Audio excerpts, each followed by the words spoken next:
Hola, queridos hermanos y hermanas de Santa María de Hudson con su capilla San Pedro, queridos hermanos y hermanas de la parroquia Santa Isabel de Hungría de Plátanos, parroquia Nuestra Señora del Milagros de Pueblo Nuevo y su capilla San José, a todos y a todas las que nos vamos encontrando por este motivo de compartir el Evangelio. Nos vamos encontrando buscando cada semana en la palabra de Dios que nos ofrece la liturgia, qué nos quiere decir Jesús en nuestro seguimiento discipular, discípulos misioneros de este Jesús en este tiempo sinodal o de sinodalidad de la Iglesia.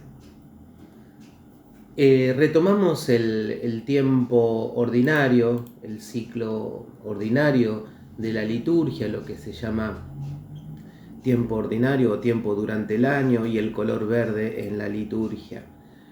Y en el domingo 11, con el texto de Mateo 9, retomamos el Evangelio de Mateo en el capítulo 9, desde el versículo 36 hasta el comienzo del capítulo 10 en el versículo 8. Jesús ve una multitud, se compadece de ella y convoca a trabajadores para que le ayuden en ese trabajo, en ese campo misionero que ve Jesús. Y convocará a los 12, según el relato de Mateo, con Simón Pedro a la cabeza, y la propuesta de ir a buscar las ovejas perdidas del pueblo de Israel, de la casa de Israel, va a decir Jesús en esta primera instancia. Mateo, sabemos, la construcción del Evangelio, según los expertos, siempre tiene una parte narrativa, narra hechos, Mateo, y luego una parte discursiva, le pone palabras a esos hechos acontecidos. Jesús había ya curado toda enfermedad, toda dolencia en sus primeros gestos en el Evangelio, y ahora le manda a los suyos, a las suyas, a hacer lo mismo.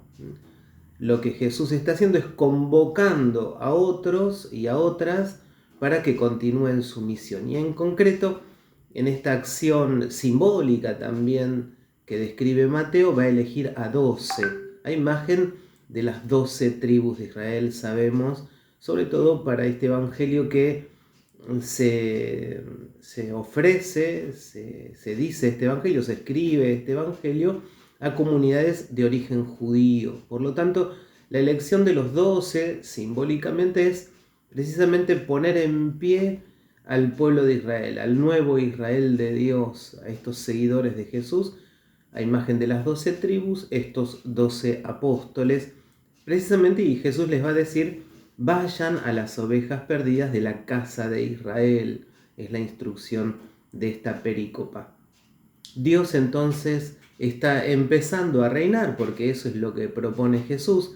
Vayan y anuncien que el reinado de Dios está cerca. Dios empieza a reinar en Jesús de Nazaret, y esta comunidad de 12 hará ese trabajo de anuncio del Evangelio con una centralidad, la compasión. Yo diría que esta expresión del Evangelio que Jesús tiene con las multitudes es como el núcleo de nuestra misión cristiana. Más que hacer cosas, antes de hacer cosas, es tener en el corazón la capacidad de la compasión, por la cual Jesús nos propone ir a liberar y a sanar a la humanidad. Es decir, lo que Jesús necesita son trabajadores y trabajadoras que incluyan, que saquen de la exclusión, que vayan precisamente a aquellos dolientes de la historia. El amor de Dios, el amor a Dios, mejor dicho, se hace imposible si nos encerramos en nosotros mismos, si somos indiferentes ante el sufrimiento de los demás. La palabra de Dios nos va a decir que el amor a Dios se autentica en la compasión concreta, efectiva, hecha realidad a los hermanos y hermanas caídos. Recordemos el texto del buen samaritano en el Evangelio de Lucas, en el capítulo 10. Es decir, El amor a Dios es mentira, va a decir la primera carta de Juan, si no amamos a los hermanos a quien vemos cotidianamente. O el final del Evangelio de Mateo, tuve hambre, me diste de comer, tuve sed, me diste de beber. Entonces es precisamente en el amor al prójimo, en el acercarse a aquel caído, en la compasión hecha realidad, en la ayuda efectiva, donde se descubre si de verdad amamos a Dios.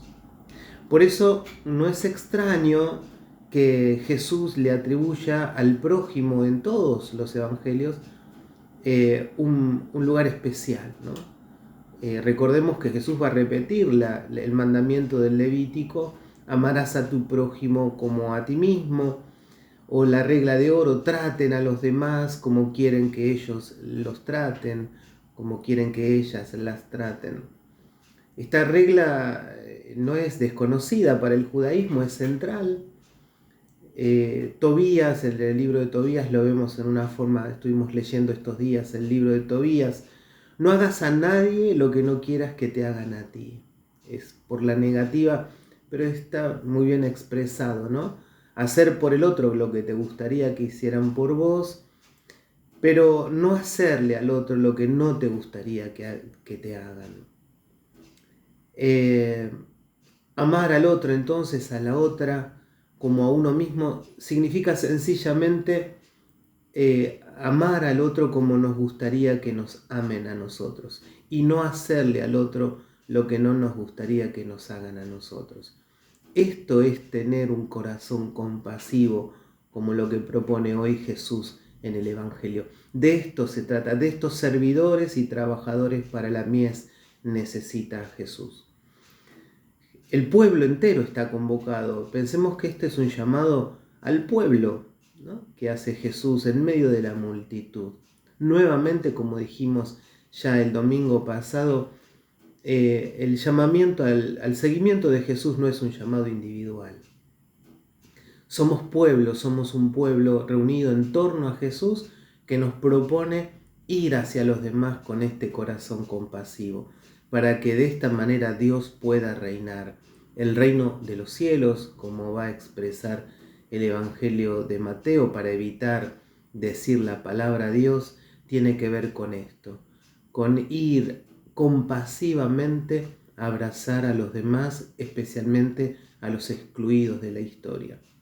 Como pueblo, entonces, como comunidad, estamos llamados y llamadas a anunciar el reinado de Dios para todos y para todas, empezando por los más pobres, empezando por los que están al borde del camino. Ojalá entonces sintamos en nuestro corazón la compasión de Dios, la compasión de Jesús, que no es lástima, es misericordia hecha efectiva en la ayuda hacia los demás. Estamos entonces llamados a vivir esta propuesta de Jesús. Y permítanme terminar con alguien que vivió esta propuesta hace poquitos días, lo recordamos, Mauricio Silva, un sacerdote religioso de los Hermanitos de Jesús.